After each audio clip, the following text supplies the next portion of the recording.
अपने उस नस्लवादी को भी वहां ले जाओ। पॉलिन हैंसन, जहन्नम में जाओ। अपने उस नस्लवादी को भी वहां ले जाओ। ठीक है, ठीक है लोगों, पश्चिम भर की हमारी राजनीतिक व्यवस्था में कुछ गंभीर गड़बड़ है। आप जिस भी देश को देखें वह बिखर रहा है और इसका बहुत बड़ा हिस्सा गलत आदर्शवाद से आता है। इसे देखिए। तो कल एक कामकाजी दिन, गुरुवार को, स्कूल के बच्चे बाहर आए और पॉलिन हैंसन पर गालियां चिल्लाई और वे खुद को समाजवादी कहते हैं, है ना? जैसा उम्मीद थी। इसे देखिए। वैसे इससे पहले कि मैं उस पर बात करूं, इसे देखिए। तो न्यूज़ कॉर्प ऑस्ट्रेलिया ने इसे ऐसे दिखाया, हैंसन को ना कहो। हजारों छात्र प्रदर्शनकारी देश भर में एकजुट होकर नस्लवादी वन नेशन नीतियों की निंदा करने के लिए रैली करते हैं, जबकि असल में वे 2022 के ऑस्ट्रेलिया डे विरोधी रैली की इस तस्वीर का इस्तेमाल करते हैं, यही वाली। तो उन्होंने ऐसा क्यों किया? और ये है न्यूज़ कॉर्प ऑस्ट्रेलिया, जो रूपर्ट मर्डॉक का मीडिया साम्राज्य है, जिसमें स्काई न्यूज़ भी शामिल है, जो पॉलिन हैंसन की बड़ी समर्थक है। तो वे क्या कर रहे हैं? क्या वे दोहरी बातें कर रहे हैं? क्या मुख्यधारा की मीडिया ऐसे ही काम करती है? शायद ऐसा ही होता है, मुझे नहीं पता। लेकिन खैर, मैं आपको कुछ दिखाता हूँ। एंटी पॉलिन हैंसन रैली से मजेदार वीडियो क्लिप्स। इन निकम्मों को देखिए। असल में चलिए एक बेहतर क्लिप से शुरू करता हूँ। ये सबसे बेहतरीन है। ये साउथ ऑस्ट्रेलिया में हुआ था। इसे देखिए। मुझे शायद म्यूजिक बंद करना पड़ेगा क्योंकि मैं नहीं चाहता कि मैं कॉपीराइट स्ट्राइक नहीं चाहता, लेकिन इसे जरूर देखिए। इन निकम्मों के साथ, ठीक है? ठीक है, मैं पार्लियामेंट हाउस के सामने उन निकम्मों के साथ हूँ जो आज स्कूल में नहीं रहना चाहते और पूंजीवाद के खिलाफ प्रदर्शन कर रहे हैं, और वे कह रहे हैं, पॉलिन हैंसन, देखिए, यही सब वे कर सकते हैं। देखिए ये लोग कितने महिला विरोधी हैं। मुझे याद है जब हिलेरी राष्ट्रपति पद के लिए चुनाव लड़ी थी, तब हर कोई, असल में ज्यादातर वामपंथी लोग, उनके लिए वोट कर रहे थे क्योंकि वे बस एक महिला राष्ट्रपति चाहते थे। ऑस्ट्रेलिया में हमारे पास पहले ही पहली महिला प्रधानमंत्री रही है, जूलिया गिलार्ड, और वह नारीवाद का स्वर्ण युग था और महिलाएं हर जगह आगे बढ़ रही थी। और देखिए, सच कहूं तो मुझे भी इससे कोई दिक्कत नहीं थी। मैं भी समानता में विश्वास करता हूं। लेकिन देखिए, 15 साल बाद या 10 साल बाद देखिए, वामपंथी लोग एक ऐसी महिला को नीचा दिखा रहे हैं जो खुद अपने दम पर बनी है। पॉलिन हैंसन एक स्वनिर्मित महिला है। तो आखिरकार लगता है कि यह जेंडर के बारे में नहीं है। हाँ, यह आपकी नीतियों के बारे में है। तो अगर आपको किसी की नीतियों से नफरत है, आप उन्हें नापसंद कर सकते हैं, लेकिन वे 10 साल पहले कहाँ थे? वे कह रहे थे, हर महिला की बात मानो, अगर वो महिला है तो बस। बराक ओबामा एक अश्वेत पुरुष हैं। इसलिए फर्क नहीं पड़ता कि वो क्या कहते हैं, बस उन्हें वोट दो, बस उनके लिए वोट करो। हमेशा से हमने यही कहा है। खैर, इन हारने वालों को देखो। मुझे ये म्यूजिक बंद करना होगा। म्यूजिक नहीं चला सकता। जो लड़कियों के पक्ष में हैं, जो कभी समाजवाद के पक्ष में नहीं रही हैं, जो दक्षिण ऑस्ट्रेलिया या ऑस्ट्रेलिया के सामाजिक मूल्यों और परंपराओं की रक्षा नहीं करना चाहती, वे पूरी तरह निकम्मे लोगों का बेहद छोटा सा झुंड है। देखिए, ये पूरी तरह से हारे हुए लोग हैं। मैं बस वहां नीचे जाकर इसे निकालने वाला हूँ। मैं बस जाकर इसे निकालने वाला हूँ। सारा हैंसन, एक युवा महत्वाकांक्षी। इसे देखो। इसमें क्या गलत है? तो तुम नारे क्यों नहीं लगा रहे हो? तुम नारे क्यों नहीं लगा रहे हो? नहीं, तुम नारे नहीं लगा रहे हो। तुम साथ नहीं दे रहे हो। हाँ, ये सही नहीं एफ पॉली। है। एफ पॉलिन हैंसन, कोरी बर्नार्डी भी। मैंने इस आदमी को मारा। आखिरकार मैं इस पार्टी में आ ही गया। इसे देखो। क्या वो एक औरत है? मुझे सच में नहीं पता। हार में जाए पार्टी। तो यही है दोस्तों, यही है। ये है वो लोग। इन्हें देखो। हे भगवान। खैर, तो वो था दक्षिण ऑस्ट्रेलिया। इसे देखो। ये था मेलबर्न। इन्हें देखो। इन्हें देखो। बाहर में।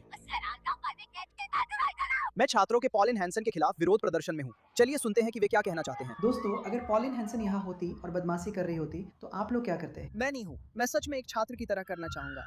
आप लाइन चला रहे हैं।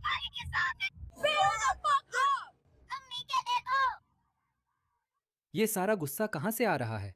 ये नफरत, ये हिंसा, ये सब कहाँ से आ रहा है? हमने क्या किया? हमसे कहाँ गलती हो गई?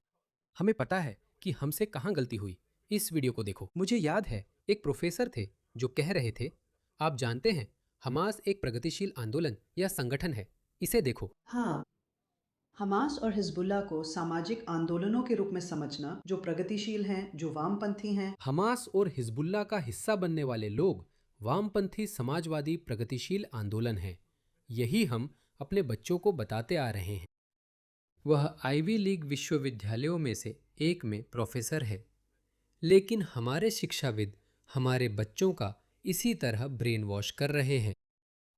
मुझे लगता है वैश्विक वामपंथ का ये पहलू बेहद हाँ, हमास और हिजबुल्लाह को ऐसे सामाजिक आंदोलनों के रूप में समझना जो प्रगतिशील हैं, जो वामपंथी हैं, जो वैश्विक वामपंथ का हिस्सा हैं, ये बेहद महत्वपूर्ण है। इसका मतलब ये नहीं है कि हम दोनों आंदोलनों के कुछ पहलुओं की आलोचना नहीं कर सकते।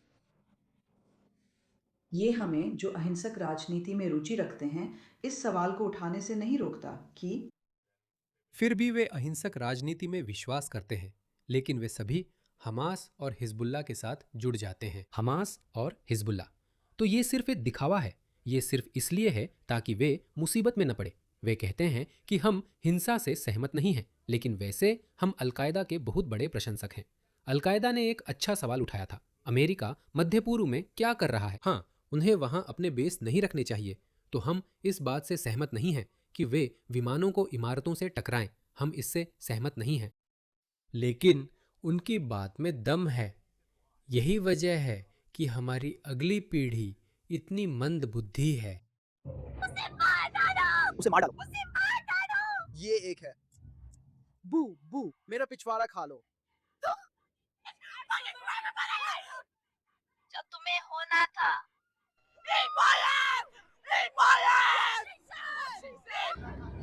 क्या तुम मानते हो कि पॉलिन हैंसन एक फांसीवादी है? हाँ, 100%। तुम्हारे हिसाब से उस फांसीवाद की सजा क्या होनी चाहिए? मैं तो गिलोटीन ले आऊंगा, मेरा यही मानना है। क्या? गिलोटीन? मैं तो गिलोटीन ले आऊंगा, मेरा यही मानना है। उसने क्या कहा? मुझे समझ नहीं आया। मुझे लगता है मैं गिलोटीन ले आऊंगा। गिलोटीन ले अच्छी आओ। बात। क्या ये वाह। थोड़ा विडंबनापूर्ण नहीं है कि वो एक फांसीवादी है, लेकिन तुम हो जो अपने राजनीतिक दुश्मनों को मारना चाहते हो? हाँ बिल्कुल, ये वाकई विडंबना है। तो क्या इससे तुम फांसीवादी बन जाओगे? शायद। क्या तुम्हारे शिक्षकों या किसी और ने तुम्हें आज स्कूल छोड़कर विरोध प्रदर्शन में आने के लिए प्रोत्साहित किया था? हे भगवान, ये क्या है? सुनो, ठीक है, कानूनी रूप से नहीं, उन्होंने सीधे तौर पर इसे प्रोत्साहित नहीं किया, लेकिन उन्होंने इसे हतोत्साहित भी नहीं किया। नहीं, देखते हैं भगवान, ये कितना दुर्भाग्यपूर्ण है। पूरी क्लास बीमार है। नहीं, आज कोई क्लास नहीं होगी। लेकिन वे तुम्हारे जाने से खुश थे। बहुत ज्यादा। मुझे अपने संगीत शिक्षक से एक प्यारा सा नोट मिला जिसमें लिखा था, धन्यवाद, मैं मान रहा हूँ कि जो लोग यहाँ नहीं हैं वे विरोध में हैं। आप लोगों से प्यार करता हूँ और मेरे लिए एक्स्ट्रा मेहनत करना। हाँ, मैं अभी यहाँ आया हूँ, ये काफी मजेदार था। उसने बस इतना कहा कि स्कूल छोड़ दो। हाँ, शायद।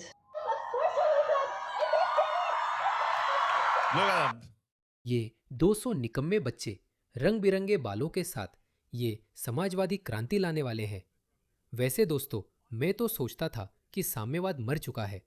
हमने पिछली सदी के दूसरे हिस्से में इसे हरा दिया था और शायद वे वापस नहीं आएंगे, क्योंकि दुनिया कह सकती है कि हमने एक नाकाम प्रयोग में दसियों करोड़ लोगों को मार डाला। शायद हमें आगे बढ़ जाना चाहिए, लेकिन सोचो क्या हुआ, वे वापस आ रहे हैं। और जाहिर है ममदानी के उभरने और डेमोक्रेटिक पार्टी में डेमोक्रेटिक सोशलिस्ट धड़ा के उभार के साथ ये पूरी दुनिया में बहुत से लोगों को चिंतित कर रहा है। शायद हमें लगा था कि हम कम्युनिज्म से निपट चुके हैं, लेकिन कम्युनिज्म शायद अभी हमारा पीछा छोड़ने वाला नहीं है। तो मैंने इसमें और गहराई से देखा, क्योंकि पहले मैं ध्यान नहीं देता था। मैं ऐसा था, ठीक है, मुझे अजीब प्रगतिशील विचारों जैसे वोकिज्म और इस्लामिज्म को देखना है। ये दोनों चीजें पश्चिमी सभ्यता के लिए सबसे बड़े आंतरिक खतरे हैं। लेकिन नहीं, वोक्स और प्रोग्रेसिव्स का एक और पहलू भी है। तो जैसे जैसे मैंने इसमें और गहराई से देखा, तो हमारे बीच 3 तरह के आधुनिक नियो मार्क्सिस्ट घूम रहे हैं, ठीक है।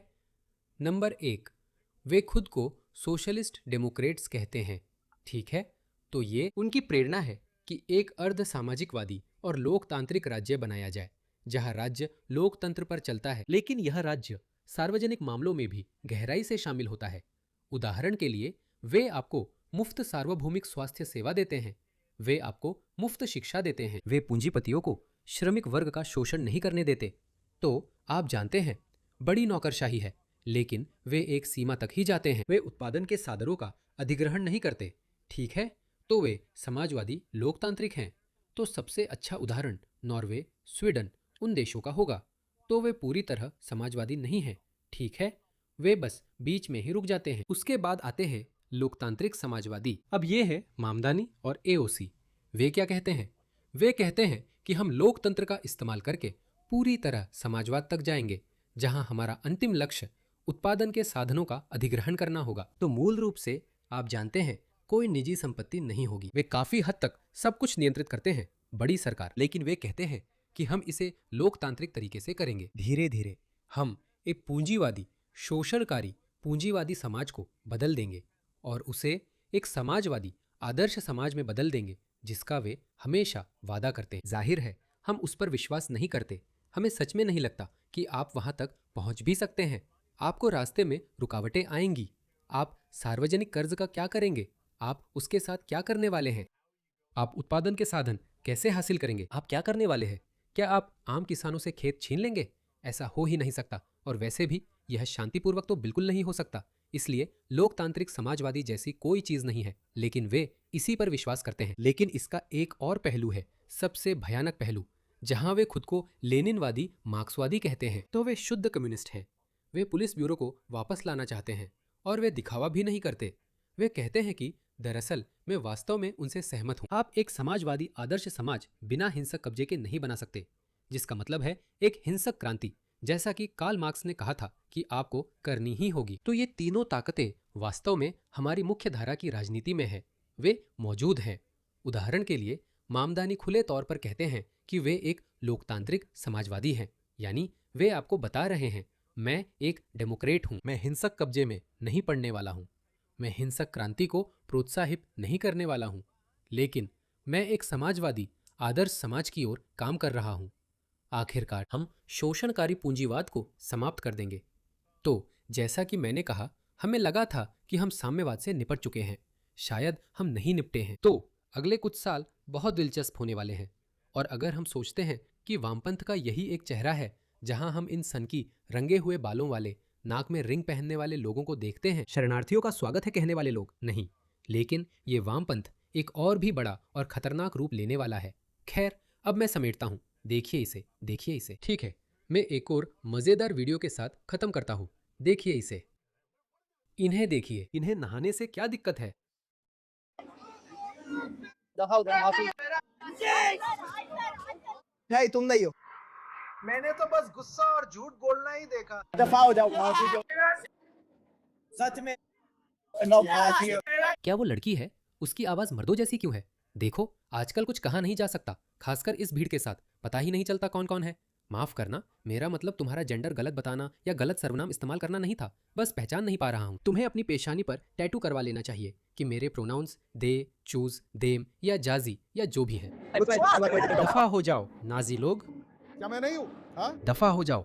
इसने सोचा, मेरा दोस्त तो पूरी तरह बेवकूफ लग रहा है, तो बेहतर है मैं भी इसमें शामिल हो जाऊं, ताकि झटका थोड़ा कम लगे। ओह जीसस! तुम तो शरारती को में लग रहे हो। क्या तुम्हारे स्कूल में तुम्हारा साथ देते हैं? उसे छोड़ो। दफा हो जाओ। क्या ये मजेदार है? क्या ये सच में मजेदार है या ये सच में दुखद है? मैं सोच रहा था कि ये हमारी अगली पीढ़ी है, लेकिन असल में पता है क्या, ऐसे लोग ज्यादा नहीं हैं। मुझे लगता है कि हमने शायद इस विरोध प्रदर्शन की जूम आउट तस्वीर देखी थी। ये मेलबर्न के स्प्रिंग स्ट्रीट पर संसद भवन है। बहुत बड़ा इलाका नहीं है, मतलब आप इसमें करीब 200 या 300 लोग भर सकते हैं और ये काफी बड़ा दिखता है। लेकिन बस इतना ही है। जब तुम्हारा मन भर जाए तो मुझे बता देना। दफा हो जाओ। मुझे लगता है ये लोग यहाँ सिर्फ मजे के लिए आए हैं, बस देखने के लिए, क्योंकि ये स्कूल नहीं जाना चाहते। लेकिन ये बस ऐसे ही है। मुझे लगता है कि ये लोग शर्मिंदगी महसूस कर रहे हैं। वे उन लड़कियों या लड़कों की वजह से शर्मिंदा महसूस कर रहे हैं। मुझे नहीं पता वे क्या है। स्कूल जाओ भाई। नाजी। स्कूल जाओ। हाँ, ये अल्बानीज हैं, नाजी। हम नाजियों से प्यार करते हैं। नाजियों से प्यार करते हैं। यहाँ तक कि एंथनी एल्बनीज भी एक नाजी है। हे भगवान, मुझे ये नस्लवादी लगा भाई। तुम्हें नस्लवादी जैसा बोलना चाहिए। भाई, क्या तुम नहीं कर सकते? नाजी। दफा हो जाओ। हे तुम्हें भगवान। ग्रीन्स के बारे में क्या लगता है? हम नाजी हैं, हमें नाजी पसंद है। तुम्हें ग्रीन्स के बारे में क्या लगता है? नाजी। 1 2 3 4 5। इस बात पर मैं उनसे सहमत हूँ। लगता है कि ग्रीन्स भी नाजी हैं। यीशु मसीह, ये क्या है? खैर, यहूदी लोगों का भी अपना वोक लेफ्ट है, आप जानते हैं। मिशिगन के लोग आज वैसे ही महसूस कर रहे हैं जैसे न्यूयॉर्क के लोग पिछले साल की प्राइमरी के बाद महसूस कर रहे थे। तो मूल रूप से वे अब्दुल अल सईद की जीत यानी आत्मविनाश को लेकर अच्छा महसूस कर रहे हैं। तो पॉलिन ये सारा तमाशा देख रही थी, तो उसने जवाब दिया है, इसे देखिए। वो कह रही है कि स्कूलों को युवा ऑस्ट्रेलियाई लोगों को ये सिखाना चाहिए कि कैसे सोचना है, क्या सोचना है ये नहीं। यानी चलो लेनिनवादी मार्क्सवादी बनते हैं। अगर आप किसी चीज का विरोध करना चाहते हैं तो इस बात का विरोध करें कि आपके माता पिता की तनख्वाहें क्यों घटती जा रही है और हर चीज की कीमतें क्यों बढ़ रही हैं। लेबर ग्रीन्स, सरकार आपका भविष्य बेच खा रही है और आप एक कमजोर, गरीब और कम सुरक्षित देश विरासत में पाएंगे। चाहे आपको पता हो या न हो, वन नेशन और मैं आपके लिए लड़ रहे हैं। ये सच है, मैं इससे पूरी तरह सहमत हूँ। मुझे मानवता पर विश्वास है। मैं हमेशा मानता हूँ कि हमारा समाज प्रतिस्पर्धी कहानियों से बनता है और अंत में केवल सबसे व्यवहार्य और सफल नैरेटिव ही जीतता है। लेकिन मैं क्या जानता हूँ, क्योंकि कम्युनिस्ट कई बार कम्युनिस्ट क्रांति लाने में सफल हुए। अच्छे विचार अंततः जीत सकते हैं, लेकिन वे तब तक नहीं जीतते जब तक बहुत सारे लोग उन बुरे विचारों की बढ़त के बीच उनकी चपेट में आ जाते हैं।